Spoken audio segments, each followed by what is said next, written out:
uma hora você tá vendo alguém sendo atacado, você fala, pô, caramba, o pessoal que tava assistindo lá realmente foi atacado. Não, é no filme que eles estão vendo. Ele quis ir pelo Brasil pegando experiências de escolas diferentes. Muita gente fala da escola, podia ser assim, podia ser assado. Aí qual foi a ideia dele? Vamos ver o que o pessoal tá fazendo e registrar isso no documentário. E por consequência, as mulheres começaram a ingressar de novo no mercado de trabalho e não saíram mais. Então a mulher começou a se ter voz ativa de novo na sociedade inglesa a partir dessa greve.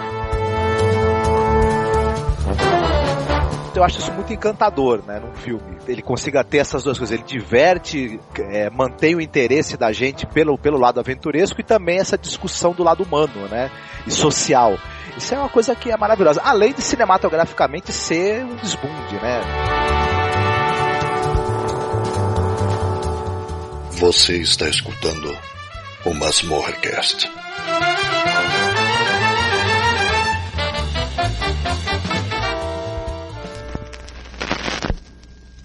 Que nesta noite você pule e grite até cair de cansaço no meio do salão, recuperando as forças para começar tudo outra vez. Este é o meu mais ardente desejo. Olá, ouvinte, seja muito bem-vindo ao nosso especial do mês do horror, né? Todo ano nós falamos aí sobre cinema de gênero de vários países. Você pode buscar aqui no nosso site, que você vai encontrar muita coisa. E hoje a gente veio falar de Brasil, finalmente. E para isso eu trouxe aqui um amigo que todo ano está conosco, que está inclusive em vários podcasts, o Douglas Freak, lá do Podtrash. Tudo bem, Douglas? Tudo bem, e você não viu nada e quer ver tudo. Você viu tudo, mas tu não viu nada, Angélica. Sim! E também o Marcos Noriega. Opa! Horror pouco é bobagem. Você, tá certo. Olha, pela primeira vez a gente tá brincando aqui, mas é que nem eu falei em off, eu não tenho nem roupa pra vestir, pra conversar com essa mulher. Eu trouxe aqui a Laura Loguécio Canepa, uma pesquisadora de cinema. Eu quero muito que você, Laura, primeiramente, seja muito bem-vinda. Que você fale um pouco, se apresente, fale do seu trabalho, por favor, querida. Oi, gente, boa tarde. Obrigada pelo convite para participar do podcast. Eu sou professora da pós-graduação de comunicação da Universidade Anhembi Morumbi, em São Paulo, e lá eu sou pesquisadora e oriento trabalhos sobre cinema de horror e cinema de gênero, e enfim, estou curiosa para ver nossa conversa. Olha, muito obrigada, Laura. É a primeira vez que a gente conversa, mas eu espero que seja a primeira vez de outras vezes também, viu? Um prazer e uma honra poder ter você conosco, viu? Obrigada, eu também estou muito feliz. Sim. E eu quero puxar o papo aqui, começar a nossa conversa, onde a gente vai falar de bastante coisa. Primeiro explicar que a gente mudou um pouquinho o formato. Como a gente todos os anos fica falando um pouco do cinema dos países e depois cada um escolhe o seu filme, a gente, como vai falar do nosso país, a gente quer, claro, mostrar, né, que no nosso país tem um cinema de qualidade, um cinema muito bom, de terror, de horror, cinema de gênero. Eu queria puxar o papo aqui, conversar com vocês sobre a primeira experiência que vocês tiveram com o cinema de gênero, o que trouxe essa curiosidade e o que vocês acham do cinema brasileiro, assim, as coisas mais antigas, né? Claro que a gente vai falar do José Mojica Marins, não é? Que ele é um grande cineasta, ator, que eu gosto demais, eu sei que vocês gostam também, né? Se a gente pensar hoje, né, Rodrigo Aragão, Denilson Ramalho, se a gente pensar no uso de criatividade, né, para produzir cinema, eu acho que a saída tem que ser por aí. Se a gente pensar também no mestre, né, José Mojica Marins, né, no Essa Noite Encarnarei Teu Cadáver, ele usou um tanque, né, segundo lá o livro do Maldito, ele usou um pequeno tanque para fazer o pântano, né, onde morrem várias pessoas, vários personagens morrem. Eu acho que tem que ser por aí mesmo, né? Lá no Rio, a gente tinha, nos anos 90, várias produtoras caseiras, né, no Grajaú, né? Eu fiz parte, né, de uma produtora caseira mesmo, né, que era The Dark One Productions, mas a gente vai ter isso no Sul, né? O Peter Baestorff, vai ter isso no Espírito Santo, na Amazônia, com o Rambo da Amazônia, né? Então eu acho que tem que ser por aí, né? A gente não tem incentivo, não tem... mas tem muita criatividade, né? E tem uma demanda muito grande por isso, né? O YouTube tá aí que não deixa mentir, tem muitos né? canais de curtas, a gente até falou um pouco sobre isso, sobre os curtas de terror, né, no ano passado, né? E tu, Laura, qual que é a tua percepção sobre essa questão do cinema de gênero brasileiro, o cinema que ele é feito muitas vezes com baixo orçamento, né? Tem gente muito legal aí que passa, inclusive, pela boca do lixo, né, e tal, né? O cinema de gênero sempre foi muito popular no Brasil e no mundo inteiro, né? A indústria de cinema hollywoodiana foi feita em cima de alguns gêneros narrativos importantes. E claro, quando você está em países que tem um cinema com poucos recursos econômicos e com pouca capacidade de chegar ao público, né, com problemas de distribuição crônicos e tal, eu acho que existe uma espécie de espectatorialidade produtiva, né, por parte dos cineastas, quer dizer, você tenta reproduzir aquilo que você gosta, que você assiste, só que com recursos mais limitados, e isso vai exigir uma série de soluções que, em alguns casos, elas podem ser a coisa mais interessante dos filmes, né? Que é como que você soluciona certas questões que você poderia fazer com muito dinheiro e você não tem, e aí como que resolve. E claro, isso às vezes vai produzir filmes indigentes, e em outros casos vai produzir filmes interessantíssimos, né? Às vezes dentro do mesmo filme você vai ter momentos que são terríveis, desesperadores, e outros momentos que são incríveis, libertadores quase, assim, né? Então, esse é um traço característico de cinematografias, digamos, periféricas, como é a brasileira, né? Em um país em que o cinema americano é muito popular, tanto na televisão quanto nas salas, né? Existe um interesse muito grande do público por esses filmes estrangeiros, né, importados. Então, me parece natural que muitos cineastas, quando se interessam por fazer filmes, o repertório que eles têm, aquilo pelo que eles se interessam, passa muito pelo que a gente está acostumado a consumir, né? E aí isso é um traço divertido do nosso cinema, digamos assim, no mínimo um traço divertido. As histórias pulp, né, as histórias em quadrinhos, né, o terror dos anos 50, anos 60, né, aquelas histórias de aventura, isso vai influenciar muito, né, inclusive o próprio José Mujica Marins, né, fazer vários, né, a construir, né, a sua mitologia, né, isso é bem interessante, né, a bruxa, né, o terror rural. Sim, e o Mojica, ele, nitidamente, o cinema dele tem uma... Enfim, é ruim usar essa palavra, mas uma influência forte, tanto dos quadrinhos quanto do rádio, né? Então, o filme dele ele era um cara que assistiu a muitos filmes, porque o pai dele era dono, né, era gerente de um cinema, então ele desde criança assistiu a muitos filmes, mas ele era alguém que participou de um consumo cultural de rádio, de quadrinhos, que também aparece muito forte nos filmes dele, né? E também nas parcerias que ele teve, por exemplo, com o Luquete, que era um escritor de quadrinhos, um escritor pulp, e que foi um parceiro do Mojica durante muito tempo, né? Como roteirista e como sócio também. Então, esse universo dos quadrinhos e desse consumo popular, de banca de jornal e tal, é muito forte no Mojica. A gente vê ecos dos quadrinhos da EC Comics no trabalho do Mojica, inclusive no trabalho Exatamente. Que ele fez com o Luquete, nos quadrinhos também, porque hoje está até raro, né, mas eles, foi editado depois uma coletânea, mas eles publicavam uma revista, não sei exatamente nos anos 70 ou 60, qual era a periodicidade dela. Acredito que era uma periodicidade bem irregular.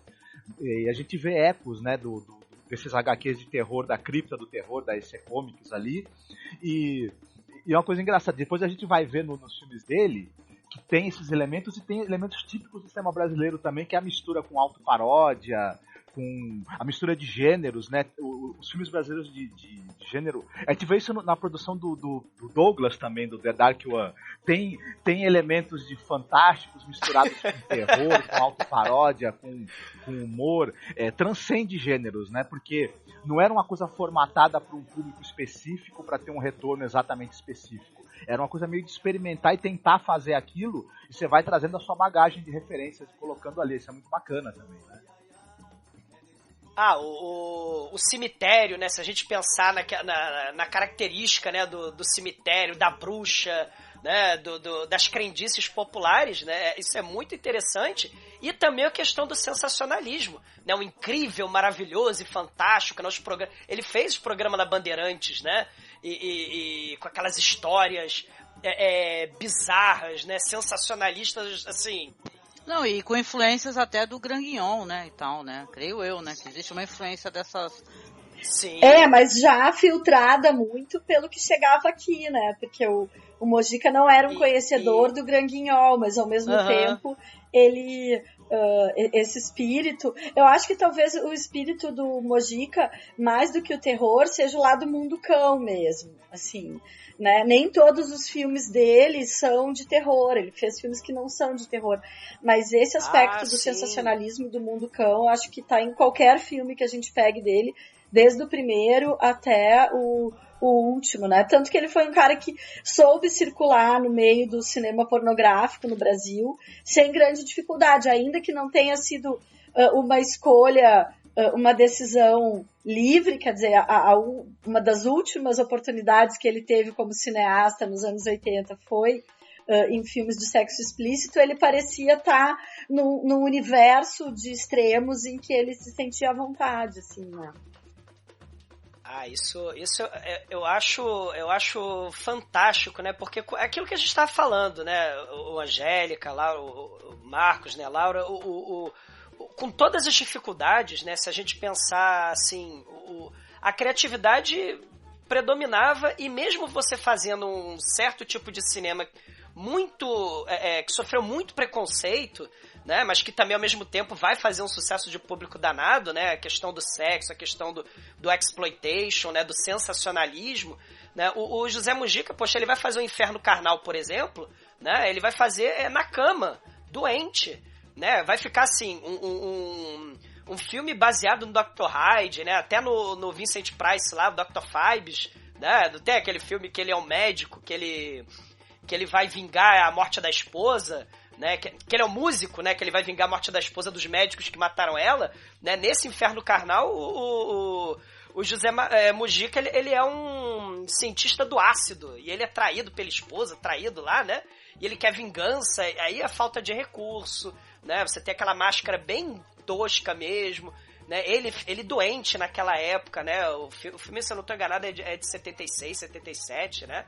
E aí ele já naquela situação bem problemática, né? Ele vai filmar, inclusive, cenas dele mesmo na maca, no leito de hospital, né? De verdade, então misturando mesmo, coisa que o Marcos falou, né? Misturando ficção e realidade, né? O personagem, né, que no futuro vai acabar tomando, né, o pessoal vai conhecê-lo mais por Zé do Caixão do que por José Mujica, né? Então, isso é bem interessante, né? Não, com certeza, né? O Mujica, ele é uma figura impressionante do nosso cinema brasileiro, totalmente BR, né? E tal, mesmo com suas influências, né? Essa coisa da pesquisa para a gente assistir filmes de gênero, terror brasileiro, você tinha, no período em que você tinha a pornochanchada com mais força, um gênero que acaba sendo ligado a ela, porque você pode encaixar cenas meio eróticas nele, é o gênero de serial killer. Então você tinha essa coisa do filme de assassino de mulheres, até porque ele, na lógica de produção da época, você podia nesse filme encaixar nudez e outros temas ligados à chanchada, né? Sempre teve no cinema brasileiro, você tem muito elemento de fantástico ao longo das épocas, né? Porque a gente tem na nossa cultura essa coisa dos elementos fantásticos mesmo, enfim, comunicação com os mortos, interferência de espíritos, o capeta, né? Ele aparece em vários filmes, né? brasileiros e tudo mais. O famoso lá do Proezas de Satanás na vida do Levi Strauss é um exemplo. Mas já tem uma coisa que eu estava perguntando para a Laura e conversando com ela antes.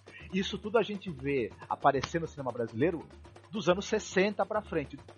Do início dos anos 60 para trás, é difícil realmente achar até citação de títulos que tenham elementos de terror e tudo. Ela até estava conversando, até gostaria que ela se ela puder esclarecer também essa questão de tudo, que sobre essa presença de elementos de terror que você vê bastante dos anos 60 e 70, mas para trás é mais escasso, né? Bem mais escasso, eu acho.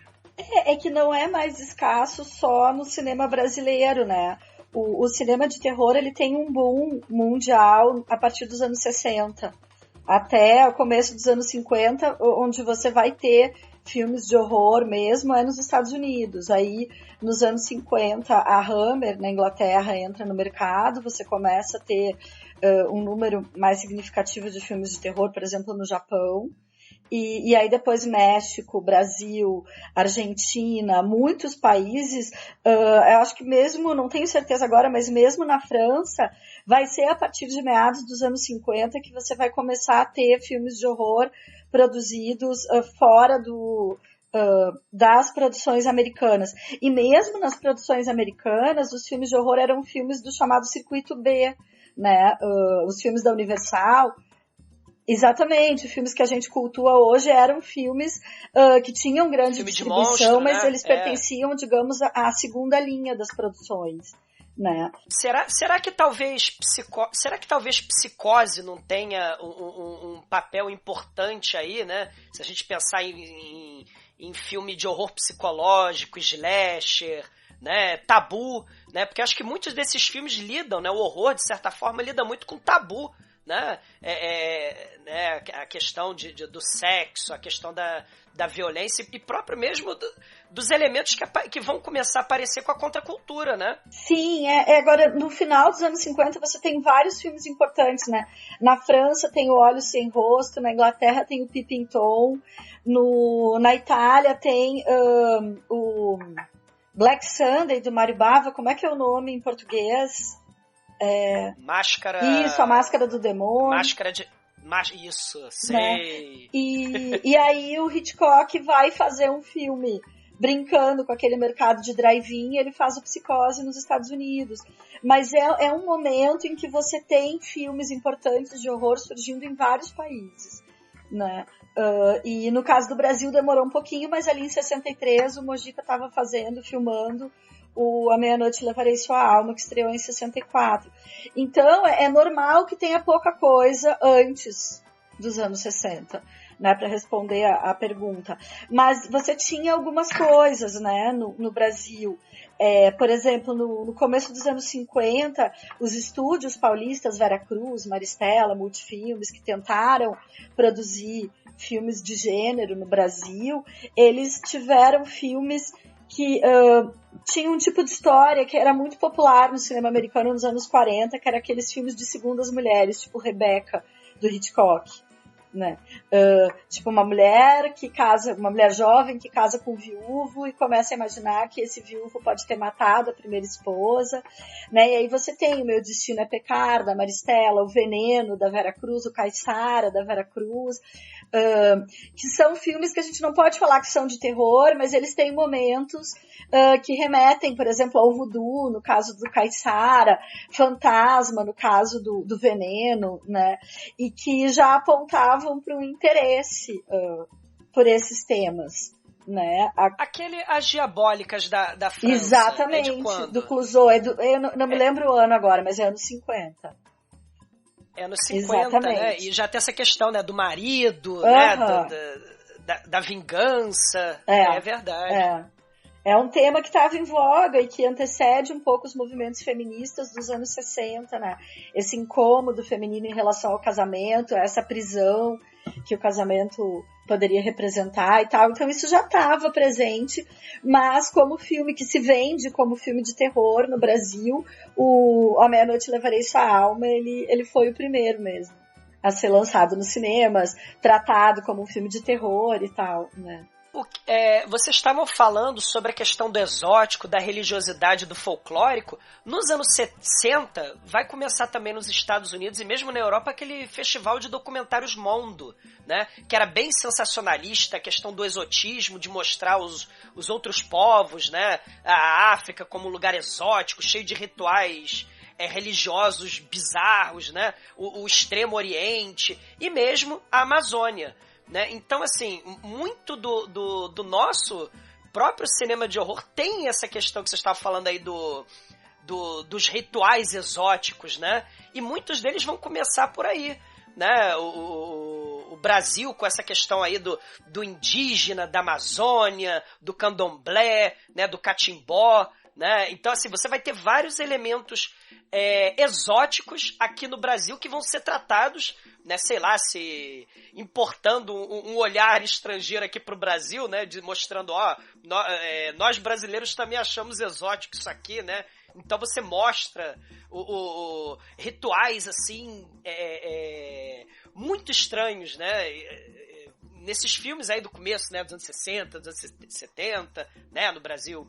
Agora é curioso que os primeiros filmes de terror feitos no Brasil que vão explorar esse exotismo são filmes feitos por estrangeiros no Brasil, né, é o caso do Macumba Love, que é de 59, do Curuçu, Terror do Amazonas, de 54, que são produções americanas classe Z, né, filmadas no Brasil. Zero a saber. E que tiveram colaboração dos estúdios que estavam capengando, como Veracruz, né? Eles chegaram a filmar algumas coisas na própria Veracruz. E é curioso isso, quer dizer, no Brasil, aquilo que o estrangeiro vê como exótico, a gente não necessariamente vê como exótico, né?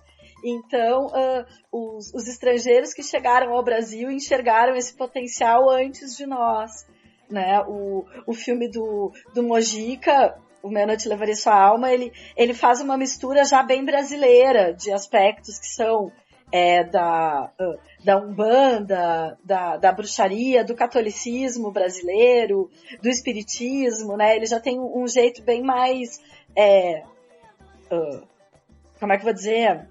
Não seria essa a palavra, mas bem mais legítimo, né? Ele já tem um olhar interno que é muito diferente do olhar que os americanos, por exemplo, vão dar à cultura brasileira, enfim, para fazer filmes de terror. É mais exotizante, né, o olhar do estrangeiro, né, para a cultura de um país, né, e tal, né? É verdade, com toda certeza. Eu achei muito legal. Eu não conheço esses filmes que vocês citaram, viu? Só pra constar que eu sou uma caçadora de filmes, mas eu não consegui chegar a eles, viu? Procurem no YouTube. É Curuçu, O Terror do Amazonas, que é do Kurt Siodmak, e o Macumba Love, que em português era O Mistério da Ilha de Vênus, que é do Douglas Foley. São os filmes classe Z, inclusive o Macumba Love é estrelado, a vilã é a Ruth de Souza, que interpreta uma rainha voodoo e tal. São filmes escandalosamente preconceituosos, é uma coisa horrorosa. Mas olhando com o distanciamento que a gente consegue olhar hoje, a gente acha engraçado e tal, né? Mas são filmes que têm uma visão absolutamente negativa dessas outras matrizes religiosas que não a matriz cristã, digamos assim, para pegar leve com esses filmes.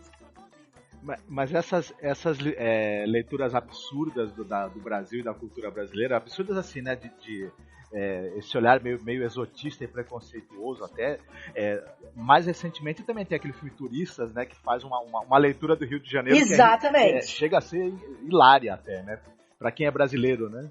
Não, mas que ele é uma cópia não creditada do filme do Humberto Lenzi, de 90, Isso. Que era o Zombie 3, né? Mas que ali é com zumbis.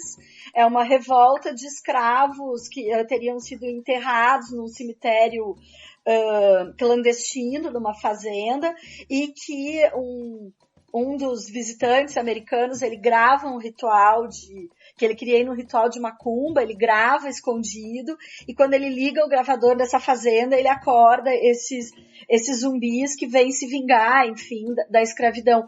E o Turista tem muitas semelhanças com esse filme, só que em vez de você ter o zumbi, você já tem mais a coisa do colonizado se vingando, né? Uma espécie de torture porn tropical. Assim. E mistura santeria, Exatamente. né? Uma coisa que não tem muito a ver, né? O filme mistura o voodoo lá do Caribe, né? É como se fosse a mesma coisa, e não é a mesma coisa. Né? É muito pitoresco mesmo esse tipo de visão, né? Do Brasil nos anos 80. E ao mesmo tempo ensina muito para nós, né? Sobre como que a gente é visto e isso é interessante comparar, né? Quer dizer, o que é o cinema de terror feito por brasileiros para brasileiros e o cinema de terror feito por brasileiros para o público estrangeiro ou para público estrangeiro feito no Brasil, né? E claro, o horror ele lida com temas que são tabus em cada lugar, então é interessante fazer essa comparação, mas pode ser um pouco chocante pra gente, porque revela muito como que a nossa cultura é vista, como que as religiões de matriz afro-brasileira ou de matriz indígena são tratadas, né? É um dado que, de novo, quando a gente olha com certo distanciamento, é mais pitoresco, mas quando o filme é mais próximo, em termos cronológicos, é mais ofensivo. O cinema de gênero, a gente já conversa sobre isso há muitos anos, né? Ele já sofre um certo preconceito aos olhos de alguns críticos de cinema, vamos colocar assim, né? Como um gênero menor, né? Ele já foi, inclusive, já houveram tentativas de alterar, né? Colocar um novo nome, né? Chamar de pós-terror, pós-horror, isso é assunto para um outro podcast. Na verdade, ele sofre um certo preconceito, né? E no cinema brasileiro, quando ele é um cinema de gênero, ele é engraçado, ele costuma sofrer preconceito dos próprios brasileiros, né? Que mesmo que eles sejam fãs de filmes americanos de baixo orçamento, vejam bem, né? Filmes de baixo orçamento, quando é o cinema brasileiro, já tem esse negócio de, eu não vou ver esse filme de terror brasileiro. Claro que de uns tempos pra cá, né? E isso eu acho que a partir dos anos 90, creio eu, pelo que eu andei pesquisando, tem muita coisa interessante saindo, né? Que tá atraindo um novo público, né? Que tá conhecendo esses cineastas. Hoje em dia, nomes assim como Rodrigo Aragão, Marco Dutra, Juliana Rojas, por exemplo, Gabriela Amaral de Almeida, que eu tô apaixonada. Ela é maravilhosa. E assim, tem, claro, cineastas muito legais aqui no Brasil, cujo trabalho está sendo conhecido, felizmente, né? E eu queria que a gente falasse um pouco sobre esse cinema também, né? Porque tem muita coisa através dos anos aí que a gente comentou meio que esporadicamente, né, e tal, que saiu do cinema brasileiro, que muita coisa o público não conseguiu nem acessar, né? A gente até consegue, né, de maneiras escusas, às vezes, né, encontrar as coisas para poder assistir, né? Porque tem esse problema também que é um problema de distribuição, né? Eu lembro da minha frustração, eu fico muito frustrada, né? Porque falam assim, por exemplo, o Animal Cordial foi muito difícil de eu conseguir assistir, porque aqui em Santos a gente tem a Cinemateca e tem aqui o Posto 4, né, que é especializado somente assim no cinema mais alternativo, mas esse filme não chegou pra cá, não veio pra gente. Aí se tu não tá em São Paulo, né, pelo menos aqui no meu caso, se eu não tô em São Paulo eu não consigo assistir aos filmes, e tem um problema de distribuição, né, no Brasil, né? Como é difícil a gente conseguir encontrar e assistir os filmes, né? Como é que é na tua região, Laura? Você, sei que você é de São Paulo, né? Existe uma facilidade? Eu sou de Porto Alegre, né? Eu moro em São Paulo. Mas eu só queria fazer, agora que você falou de Santos, dizer uma curiosidade, né? O primeiro filme que a gente pode dizer que é um filme de terror feito no Brasil, embora ele não tenha se chamado assim, foi em Santos. Em 1951, o Carlos Ortiz, que era um crítico ligado ao Partido Comunista, ele quis fazer um filme neorrealista em Santos, e eles filmaram uma história espírita, que é aquela velha história, chama Alameda da Saudade 113, que é um rapaz que no sábado de Aleluia ele se apaixona por uma moça, e aí ele depois vai descobrir que ela tá morta há muitos anos, e ele se mata na frente do túmulo dela, e é um filme dificílimo de encontrar, e foi feito em Santos, curiosamente, né? Eu me lembro quando eu entrevistei o Máximo Barro, que é professor da FAAP e que é um dos mais antigos cineastas brasileiros ainda em atividade. Eu me lembro que ele usou essas palavras. Ele disse assim, um padre comunista fez o primeiro filme espírita do Brasil, né, que é o Alameda da Saudade 113. É curioso isso. É um filme muito pouco lembrado. Não é um grande filme, mas considerando a dificuldade com que ele foi feito, o ineditismo daquele tipo de história, ele ganha outras nuances também, que o tempo ajuda a gente a gostar um pouco mais desse filme, né? Mas sim, eu tô numa cidade que é muito propícia ainda que a gente tenha pouco acesso aos filmes brasileiros de qualquer gênero, exceto os da Globo Filmes, né, as comédias da Globo Filmes, mesmo assim, São Paulo ainda é muito privilegiado em comparação ao resto do Brasil, né? E isso vale para a televisão também, quer dizer, esses filmes acabam passando no Canal Brasil, que é um canal a cabo, e que é um canal que você precisa acompanhar muito a programação para saber o que está passando.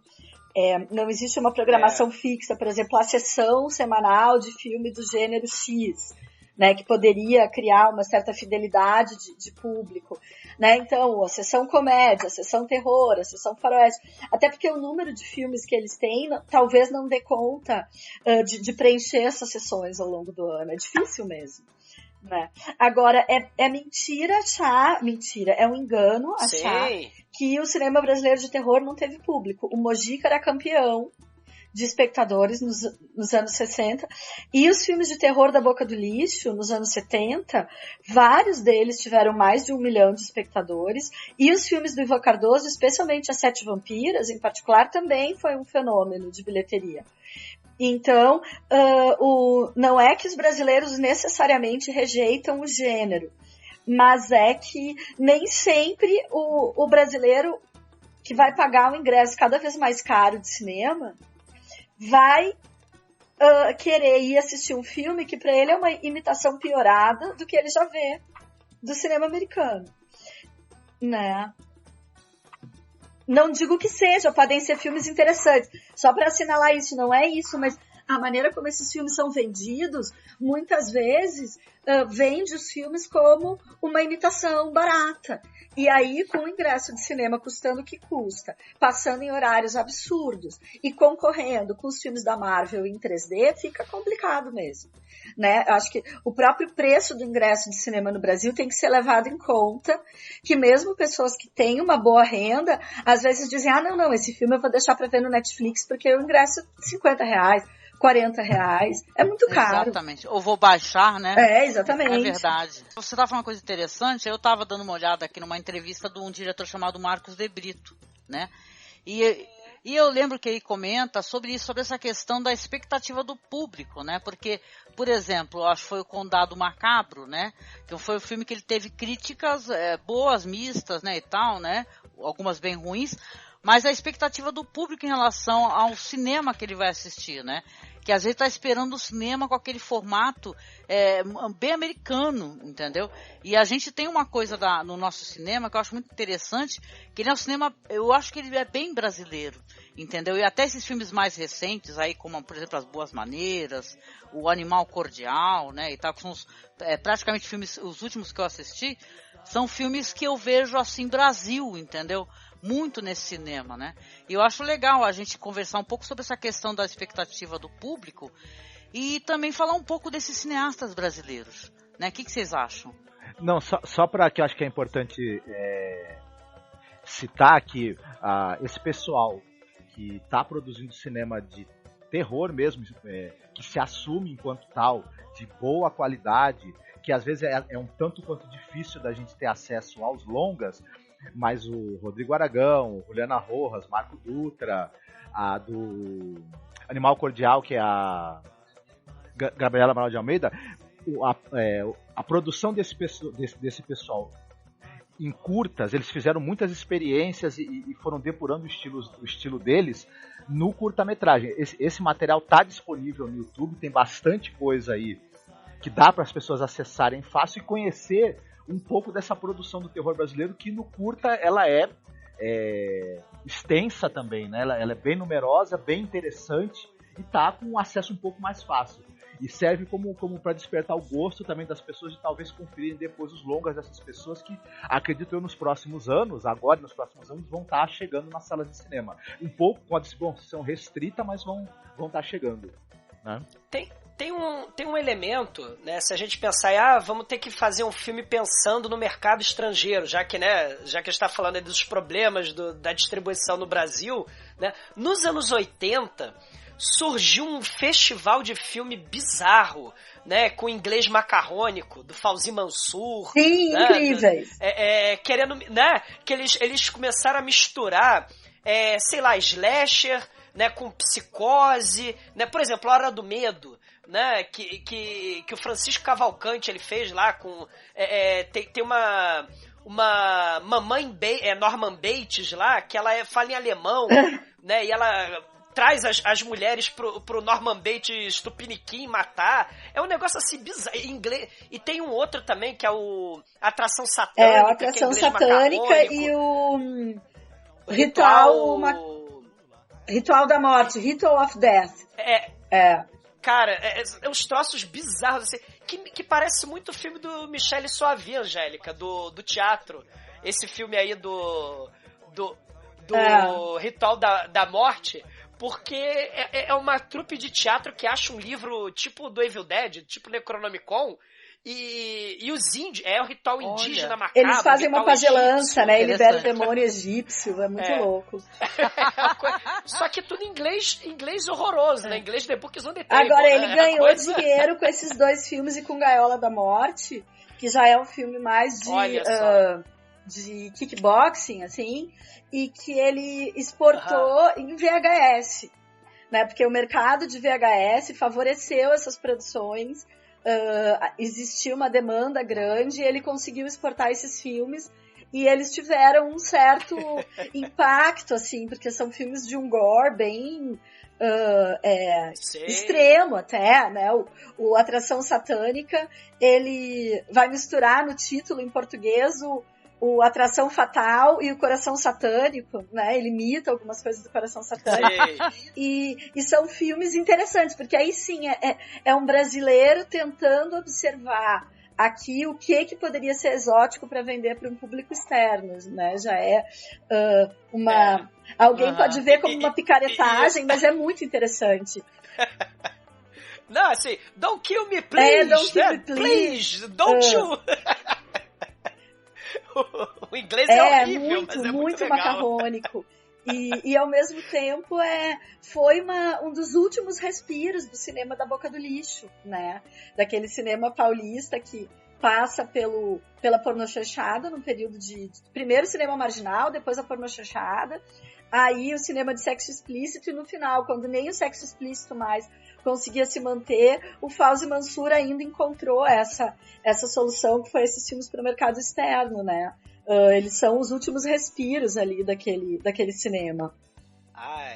E tem umas tendências, né? Se a gente pensar, por exemplo, voltando um pouquinho, né? Se a gente pensar no sexploitation mesmo, anos 70, os filmes de Emanuele, né? Então você tem aquela Emanuele na América, sim, né? Que vai, não é?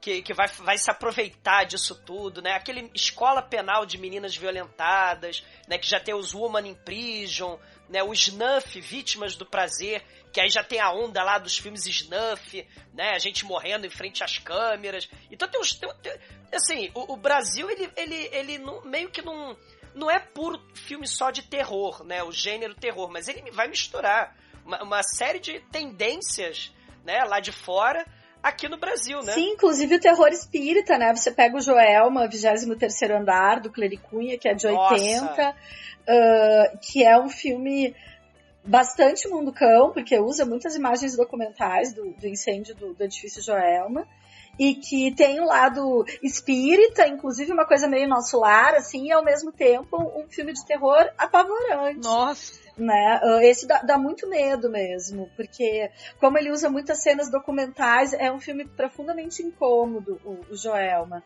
e que foi um sucesso de bilheteria em 1980. Eles, inclusive, filmaram algumas cenas no próprio Joelma, que tinha recém sido todo ele reformado. Os caras que compraram o Joelma e fizeram a reforma tentaram impedir o filme de passar no cinema e tal. Na verdade, havia muita vida criativa no cinema de horror brasileiro até o final dos anos 80. E isso, talvez, o problema da memória da crítica e dos acadêmicos e a memória que foi construída sobre o cinema brasileiro apague um pouco a força que esses filmes tiveram até aquele momento. Eu diria que o cinema de horror brasileiro era muito mais popular nos anos 70 e 80 do que agora. Ainda que hoje você tenha uma grande quantidade de bons filmes sendo feitos. Tem muita gente fazendo terror aí, né? Muita gente legal, Rodrigo Aragão, né? E tal, que ontem a gente estava assistindo aquele Fábulas Negras, né? As Fábulas Negras. E é uma coisa maravilhosa. Você conhece, né, Laura? Sim, tem o Mojica, tem o Peter Baestorff, tem o Joel Caetano e o Rodrigo Aragão. É verdade, não. E no final ainda tem o Mojica, né? Conversando, Sim, né, falando assim nos créditos, é muito legal mesmo, as Fábulas Negras. Passou na TV Brasil, eu lembro que foi um evento, né? Isso. Todo mundo comemorou, que todo mundo queria assistir, né? As Fábulas Negras, né? Porque tava todo mundo muito curioso. E essa reunião, né, de mentes, né, de pessoas que gostam de terror, né? Eu já quero rasgar aqui também em elogios para um diretor que eu sou apaixonada, porque eu gosto muito de cineastas, eu gosto muito de assistir cinema assim, bem gore, sabe? Eu sou daquelas, né? Quem me conhece, né? Sim. Eu sou chegada. E tem um cara que eu gosto demais dele. E eu queria ver se vocês conhecem alguma coisa que vocês assistiram, que é o Denison Ramalho. Né? Sim. E ele participou, inclusive, daquelas coletâneas americanas, né? O ABC da Morte, né? Pra mim, o segmento dele, né? Tem uma das coisas mais fortes, inclusive de todos os segmentos, né? Que ele trata da questão do neopentecostalismo, né? No segmento dele. Né? Então é muito poderoso, aquilo me tocou muito, né? E eu tô muito ansiosa para assistir, inclusive, esse novo filme dele, que é o Morto Não Fala, né? Que é o primeiro longa dele, né? Primeiro longa dele. E ele fez aquele curta maravilhoso também, né? Que é Amor Só de Mãe, né? E o Ninjas, que é incrível também. O Ninjas é espetacular. Ninjas, Esse é fantástico, Angélica. Porque é aquilo que a gente estava falando. Se a gente pensar no Eu Matei Lúcio Flávio, né? Aquela coisa ali da rota... Os ninjas, olha... porque o ninja, na verdade, não é ninja, né, do Japão. É o grupo de extermínio dos policiais, né? E aí ele fica traumatizado e fica vendo o moleque que ele matou. Nossa, é um negócio impressionante, né? E tem a parada Videodrome, assim, muito maneira, né? Sai, assim, o espírito, né? A barriga dele, assim, tem uma arma, ele tem umas visões loucas. É um filme... Aliás, o Denison Ramalho faz muitas visões loucas, né? Nos filmes dele. É muito legal. É muito bacana. Esse Ninjas, o Amor Só de Mãe, né? Que também é uma parada meio Evil Dead. É fantástico, né? Não, lembrando que o Denison foi assistente de direção e co-roteirista do Encarnação do Demônio, do Mojica. Sim. Né? Então, o Mojica, de alguma maneira, naquele momento, passou, digamos, a bola para a geração seguinte, que estava o André Kappel, o Paulo Sacramento, o Denison, né? Uma equipe mais jovem que participou daquela produção. Tanto que a Encarnação do Demônio não é só um filme do Mojica, né? Ele já tem muitos elementos ali que você vê que são dessa equipe, e o Denison estava lá. E agora ele vai lançar, quer dizer, em festivais já tá passando, né? O Morto Não Fala. Eu tô curiosíssima para ver. Também. E acho que ele tem uma consistência no gênero que é impressionante, né?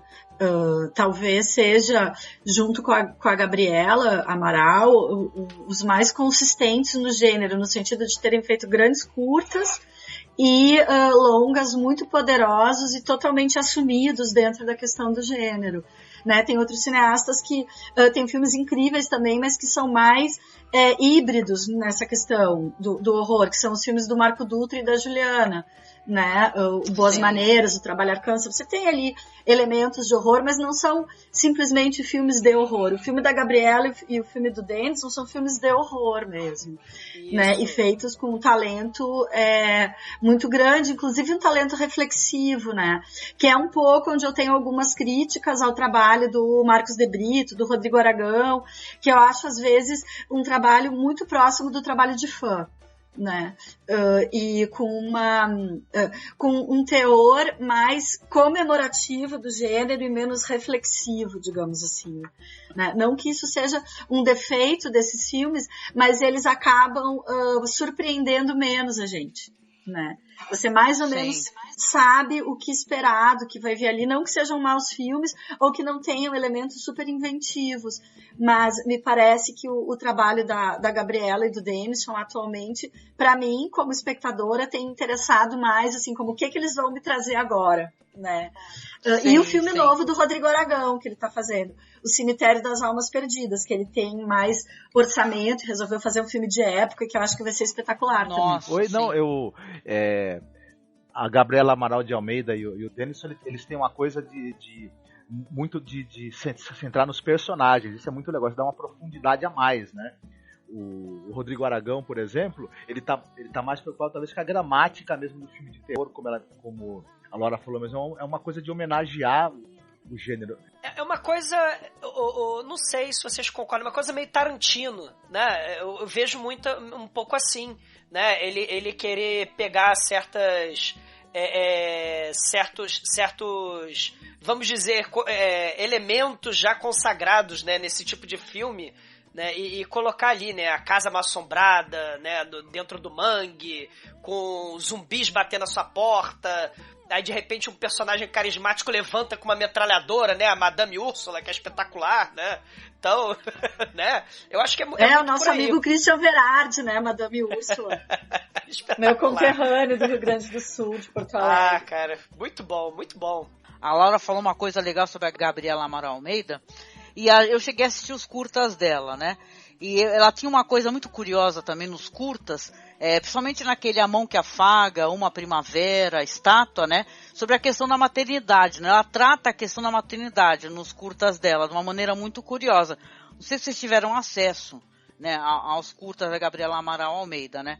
Mas, por exemplo, A Mão que Afaga é uma mulher que ela trabalha com telemarketing e vive sozinha com o filho, entendeu? E vai tentar fazer uma festa de aniversário, né, pro filho dela. E é a festa mais esquisita e sinistra, né?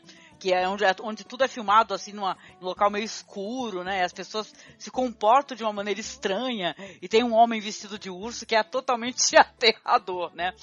Então é o horror da incomunicabilidade e da inadequação no dia a dia, né? Sem precisar de elementos necessariamente sobrenaturais, né? É uma coisa muito bacana que tem nesse do A Mão que Afaga. É tipo segredo, é tipo Que Delícia de Macaquinha? Não é isso. E uma coisa que é interessante é que esse tema da maternidade, ele é muito forte no cinema de horror. É só lembrar, né? Se você pega o Psicose, O Bebê de Rosemary e O Exorcista e o Carrie, só pra pegar alguns filmes que todo mundo viu, né? Qualquer dos nossos ouvintes já terá visto esses filmes ou sabe sobre o que se trata. São filmes em que a questão da maternidade aparece, mas eles são filmes feitos por homens, né? E hoje existe uma quantidade significativa de filmes que também abordam a maternidade, só que feitos por mulheres. E aí o tipo de terror que é construído é bem diferente. Teve aquele Babadook, que foi um sucesso no Netflix. Um outro que é um filme iraniano, que é uma espécie de Babadook iraniano, que é o Sob a Sombra, Under the Shadow, que estava também no Netflix. É o Mama, mas o Mama é dirigido por homem. E isso é muito interessante. Uma das questões que é bacana de olhar é como que diretoras ou roteiristas mulheres e diretores e roteiristas homens olham para a questão da maternidade, né? Tem diferenças aí. Né, eu diria que, de alguma maneira, nos filmes feitos por homens, o terror é mais a mãe mesmo. Enquanto nos filmes feitos por mulheres, o terror é o filho, sei lá, assim. Sim. Apesar que no Exorcista isso não serve tanto. Então, o primeiro filme da Juliana e do Marco Dutra é a história de uma mãe que, sem querer, ela mata a criança dando de mamar, né? Então, é interessante esse olhar para como que as mulheres, à medida em que elas vão chegando nesse posto de direção, elas vão reler uma certa tradição aí. O Lençol Branco também, né? É uma abordagem também, incrível. Que é da Babá. Sim, Estátua, né, da Gabriela Manuel Almeida também, essa questão da maternidade, né? Uma Primavera, né, que é sobre a questão de um filho crescer, né, querer ser independente de você, né? Ele não quer estar mais ali abaixo das tuas asas, né, e tal, né? Então eu acho bem legal, porque quando eu assisti o Animal Cordial, é um filme que ele tem uma outra temática, já trata de uma outra questão, uma questão social, né? Você vê a questão do trabalho, coisa que, por exemplo, a Juliana Rojas e o Marco Dutra fizeram lá em As Boas Maneiras, né? Porque, não é um spoiler, né? A mulher, ela vai trabalhar, né? Para uma outra que ela vai ser empregada, só que ela tem que ser empregada, tem que ser babá, tem que ser tudo, né? Da mulher, e aí depois, mais pra frente, a história vai se desenrolar. Mas eu acho muito interessante, inclusive, que nesses filmes aí, no Trabalhar Cansa, aí, que a Laura falou, eles têm essa questão da sociedade, né? Das diferenças sociais e tal, da questão do trabalho, né? Então, isso que eu acho interessante no cinema brasileiro também, que ele é muito, muito curioso, sabe? Como ele faz a abordagem crítica, entendeu? Às vezes ela não precisa nem ser exatamente às claras, né? Não precisa ser um filme que faça palanque para algo, né? Então isso é muito legal. O próprio As Boas Maneiras, né? É assim, se a gente pensar no Que Horas Ela Volta, né? O próprio As Boas Maneiras tem elementos muito mais dark, né? Assim, né? É bem interessante, né? Essa visão, né? Do papel da...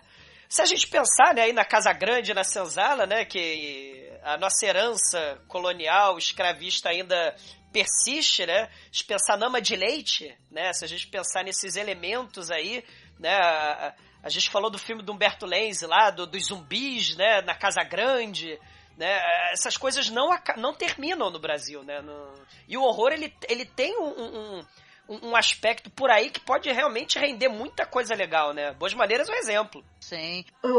Agora, uma coisa de novo, assim, né? Acho que eu fico voltando para os anos 70, porque acho que é importante lembrar, né? Quer dizer, pelo menos teve vários filmes dos anos 70 que trataram dessas questões, filmes de terror, mas tem 2 deles que me vieram à lembrança agora. Um deles é do Antônio Meliandi, chamado Lilian a Suja, né? Sim, eu vi esse filme. Nossa! A história de uma secretária que sofre assédio do patrão e ela encarna uma espécie de espírito de um serial killer, né? Que se vinga dos homens, ela sai com homens à noite, aí ela encarna esse espírito, ou fica mais ou menos sugerido isso. E do Jean Garret, a mulher que inventou o amor, né, com a Aldine Miller e tal, são filmes dos anos, ali da virada dos anos 70 para os 80, em que questões importantes que seriam atuais hoje estavam sendo tratadas também, né? Esse aspecto desse horror mais realista, mais cotidiano, está presente nesses 2 filmes e em outros que a gente poderia mencionar dos anos 70. Então, As Ninfas Diabólicas, do John Doe, que elas sequestram o executivo, né? E então, me parece que seria interessante que os cineastas brasileiros que fazem horror hoje olhassem para essa tradição, né? E que isso não é que o cara tem que assistir o filme, ou imitar o filme, ou citar o filme, mas pensar que não é que não há nada de novo sob o sol, é evidente que há, mas que o cinema brasileiro já tratou disso, né? Isso teve um fim abrupto ali com o cinema de sexo explícito e agora retorna num momento nacional tenso, né? Como era aquele momento no final dos anos 70 ali, né? Que tem mudanças acontecendo, que a gente ainda não sabe muito bem para que lado irão, né? Um momento de ansiedade social muito grande. E que o cinema de horror brasileiro já tratou desses assuntos outras vezes, né? Eu considero Lilian a Suja, por exemplo, que é um filme problemático, num certo sentido, interessantíssimo, atualíssimo e muito sensível à personagem feminina, né? Então, ele é melancólico, né? Quando ela morre no final, vou dar o spoiler aqui, mas quando ela morre assassinada por engano num tiroteio da polícia na periferia. Com certeza. E o corpo dela é abandonado, né? Assim, né? Terrível. E fica só a mãe ali, que a mãe é paraplégica porque apanhava do marido, né? Então, você tem ali, em 1980, eu acho que é o filme, filmado no centro de São Paulo e na periferia, com um assunto que a gente continua discutindo hoje, parece que não saiu muito do mesmo lugar, assim. Esse filme tem uns ecos do Repulsa ao Sexo, do Polanski, de certa maneira, mas ele é muito mais cru e violento nessa coisa do machismo mesmo e de ser centrado numa sociedade mais problemática e violenta, né? Ele chega a ser mais pungente. Sim, exatamente. Eu acho que esse é um filme a ser resgatado, assim. Eu fiquei até com vontade de escrever sobre ele agora, porque realmente é um filme que é impressionante. É um filmaço. Né? E claro, alguém vai dizer, o efeito especial é ruim. E tem alguma coisa que é inverossímil. Um ator, porque ela mata metade do elenco dos Trapalhões. Né? Boa parte das vítimas você vê nos Trapalhões. Né, os coadjuvantes ali dos Trapalhões. Então, claro, tem um lado engraçado, né? Quando a gente olha com esse distanciamento. Mas é um filme que eu acho que precisa ser lembrado, precisa ser colocado como uma obra que já apontou para caminhos que hoje o cinema brasileiro pode estar retomando, né? E vocês falaram aí do Polanski, falaram aí do Animal Cordial, né? Se a gente pensar nessas questões sociais, aí o papel da mulher, a questão de uma mulher precisar, né? Quer dizer, pelo menos a personagem, né? Lá no Animal Cordial, Angélica, que filmaço, hein? Né? Ela precisa ascender socialmente, não importa o que ela vai fazer. Né? E tem o elemento do coelho logo no comecinho do filme. Olha aí o Repulsa ao Sexo, né? Do Polanski, né? No Animal Cordial. É verdade, né? É verdade. Vamos lembrar que a Gabriela, ela é mó fã, né? Do gênero, o mestrado dela é sobre, né, o gênero, né? Na literatura e tal, né? Então, realmente... Sobre o Stephen King. Olha isso! Que lindo! E muita coisa, se a gente pensar, né, não só o horror psicológico, mas também um pouco de diálogo, né? Quem foi que fez? Quem foi que não fez? Quem é que... Né, assim, um elemento claustrofóbico ali, né? Aquele restaurante do mal. Nossa, que filme, que filmaço, né? Espetacular. Eu tô encontrando todo dia na rua pelo menos umas 15 pessoas iguaizinhas ao personagem do Murilo Benício. É impressionante como ele retrata bem o certo tá tipo cheio, aí, né? Que a gente tá vendo muito atualmente. Tem muita coisa legal desse filme, cara. Filmaço, espetacular. Assim, um dos melhores filmes que eu vi. Uma trilha fantástica, né? Tempo. A trilha Sim. Cai o queixo mesmo, sensacional, né? Me lembra um pouco até, de certa maneira, aquele filme It Follows. Eu lembro, né, aquela trilha de teclado, assim, tal, né? Muito interessante mesmo. Eu acho que se você não assistiu Animal Cordial e tá escutando a gente, corre mesmo pra assistir, porque é genial. Genial, Sim. Né? Ó, já temos várias, subrepticiamente aí, temos várias recomendações já, ó. Esse é um podcast também de recomendações, né? E assim, gente, o cinema tem muita coisa que teve pouquíssima distribuição e eu consegui assistir, tipo Caseiro, achei interessante, né? Sim. Teve aquele filme que ele flerta lá com essa questão do found footage, né? Que é eu acho que é o Desaparecidos, se eu não me engano, que é um filme brasileiro, né? Que tem esse negócio também, né, de filmagem encontrada, não sei o que e tal, né? Que depois, no cinema, no geralzão, acabou caindo as pessoas nem se importam muito com essa espécie de coisa, né? Do found footage, né? E tal, né? Eu adoro. Gosta, eu porque, adoro. Nossa, tem gente que torce o nariz muito pra isso, não tem noção. É porque a maioria dos filmes desses de found footage são ruins. Mas quando é bom, é muito legal. Quando é bom, realmente você vê a criatividade, aí sim, né? Uma opção muito barata de produção e que acaba sendo incrível. Só para dar um exemplo para vocês, eu adoro found footage, eu adoro esse assunto. Eu dou aula no curso de cinema da Embi Morumbi. Eu trabalho na pós-graduação de comunicação e no curso de cinema também. E no semestre retrasado, e no semestre passado também, que eu dei aula de linguagem cinematográfica, eu pedi para a turma adaptar alguma cena. A primeira turma foi o Drácula, porque se a gente pega o Drácula do Bram Stoker, o filme é todo baseado em relatos, como se fosse um found footage. coisas gravadas, documentos, notícias, cartas trocadas e tal. E aí cada grupo sorteou um personagem e eles adaptaram o Drácula como found footage, né? Ficou sensacional Legal. O trabalho deles. E no semestre passado a gente fez com A Volta do Parafuso. Olha! Que é um diário, né, da babá e tal, contado em primeira pessoa. E eles foram extremamente felizes nas escolhas. Eu acho que o found footage ele obriga a opções criativas que, quando são bem feitas, elas são arrasadoras. Eu gosto muito. Mas o Desaparecidos e o Amuleto, que também é nessa pegada found footage, realmente não são exercícios tão interessantes. Eu acho que ainda deve estar para vir coisas melhores aí nesse quesito. Vocês falaram da Volta do Parafuso. Vamos falar um pouquinho do Walter Hugo Cury, Anjos da Noite. Sim. Vamos, nossa! Anjos da Noite, que é uma adaptação dele da Volta do Parafuso. Né? A babá com as duas crianças. Ele era um fã de Harry James, era um fã do filme Os Inocentes, do Jack Clayton, que é a primeira adaptação para o cinema, né, da Volta do Parafuso. Que é maravilhosa. E ele...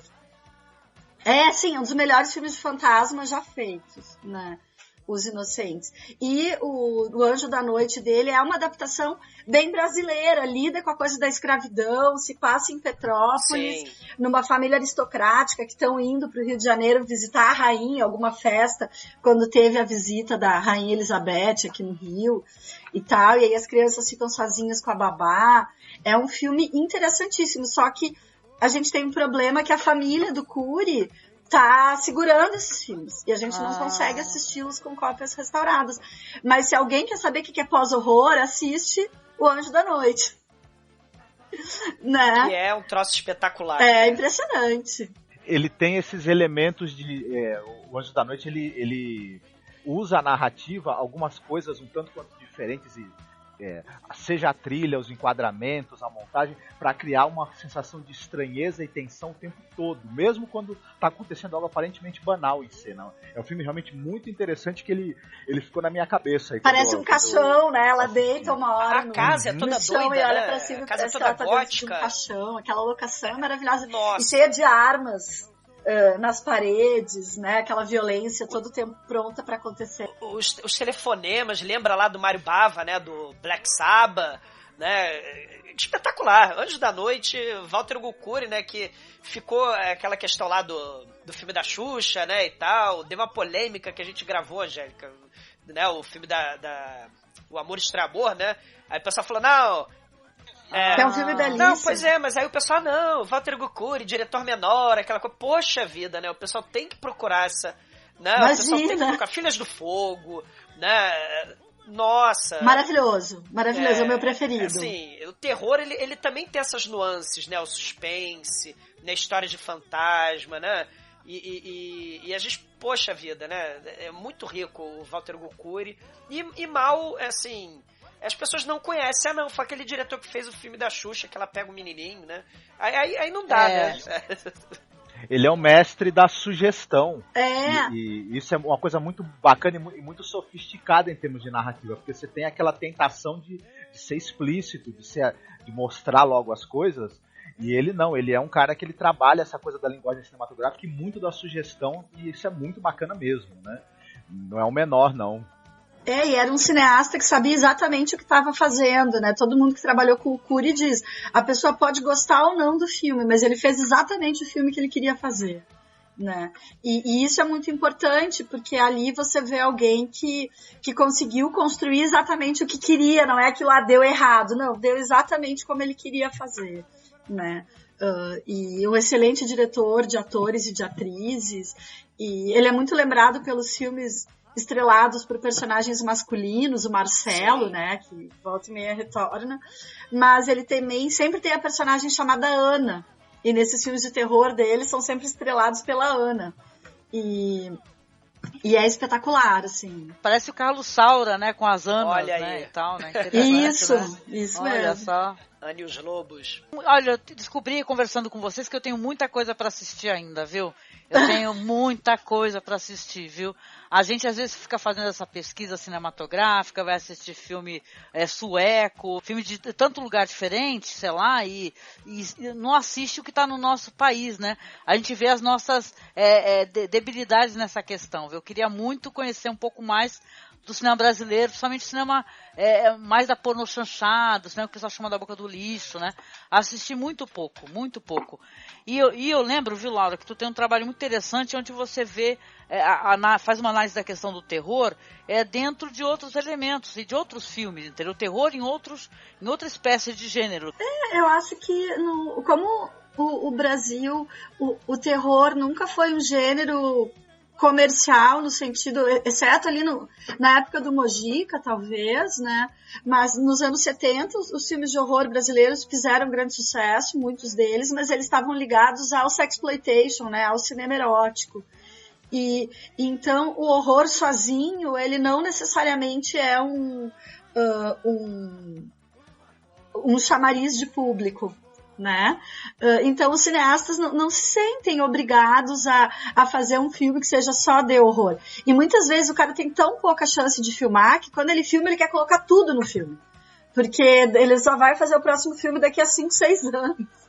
Né? Então, às vezes a gente percebe nos filmes brasileiros uma ansiedade por mostrar tudo que sabe fazer em um filme só, né?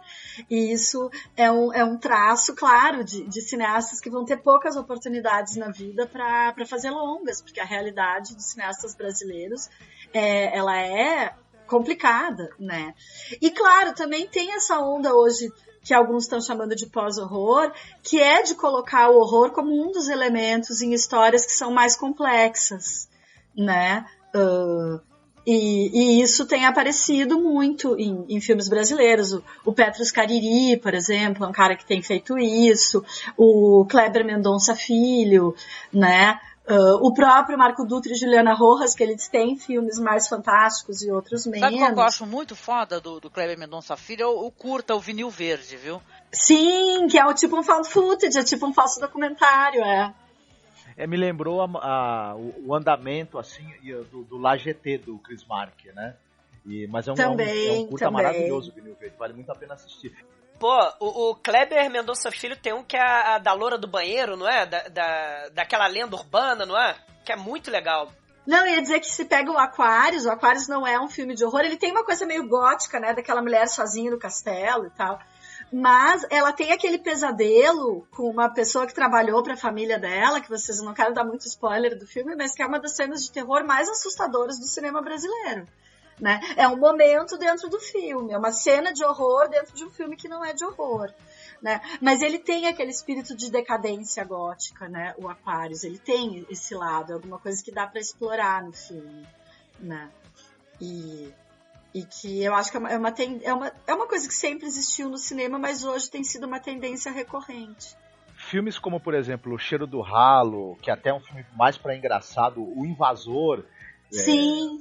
Eles têm elementos de terror ali muito pungentes dentro da narrativa, que no caso O Cheiro do Ralo tá mais para uma comédia, né, de certa maneira, e o outro é um filme policial, né, suspense, mas eles têm momentos assim que são medonhos. Né? Sobre um filme, eu queria falar, não podia deixar de falar de um filme que, assim, ele não começa terror, né, é uma pornô chanchada, mas ele virou clássico.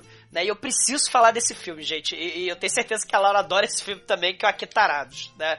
Nossa, sim, o eu preciso falar dele, porque o pasteleiro, né? Ele começa lá com a tia, né? Do menininho do interior, né? Depois tem a moça que quer transar em cima do caixão, né? Mas o pasteleiro com John Doe, né? É fundamental pro cinema gore, né? Que a gente depois pode falar do Peter Baestorff, né? Pode falar do Rodrigo Aragão, mas o pasteleiro, né? Laura, esse filme é espetacular, né? Um serial killer da boca do lixo, né? Espetacular, né? que faz pastel de mulher. É uma coisa incrível esse filme.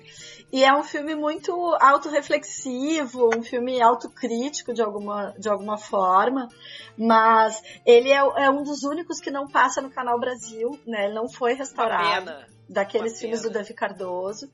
E é talvez um dos filmes, se a gente tiver que fazer uma lista dos 3 filmes de horror brasileiros mais importantes, eu acho que o Pasteleiro estaria nessa lista.